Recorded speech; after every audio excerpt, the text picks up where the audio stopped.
Clear सांगितलंय आणि मी त्या सरकारचा एक घटक आहे. आज आपल्या सगळ्यांच्या सोबत ग्रामविकास खात्याचा मंत्री आहे, पालकमंत्री आहे. मी आपल्याला आश्वस्त करतो की सगळ्याचे पंचनामे होतील. पहिल्यांदा जवळजवळ 2200 कोटी रुपयाची तरतूद आत्ताच केलेली आहे. बहुतांश पैसे जिल्ह्याच्या अकाउंटला पोचलेले आहेत. अनेक अडचणी येतात, आपल्याला माहिती आहे. पंचनामा आला झाला, केवायसीचा प्रॉब्लेम येतो.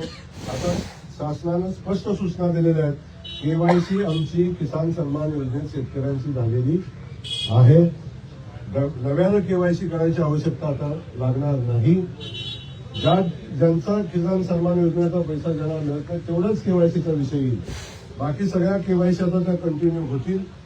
आमच्या काही महिला भगिनींच्या नावावर जमिनी आहेत, त्यांनाही नुकसान भरपाईचा विषय येतो. लाडक्या बहिणीची केवायसी त्यांची पण आहे, त्यामुळे तिथेही वेगळा काय करण्याची आवश्यकता नाही. तातडीनं अकाउंट लिंक करून घेणं गरजेचं आहे आणि त्या अनुषंगानं तातडीची मदत शेतकऱ्यांच्या अकाउंटवर पोहोचवण्याचं काम शासनाच्याकडून होईल. शासनाकडून कुठलीही कुचराई होणार नाही हा शब्द या ठिकाणी मी आपल्या सगळ्यांना माननीय मुख्यमंत्री मोदयांच्या वतीनं देतो.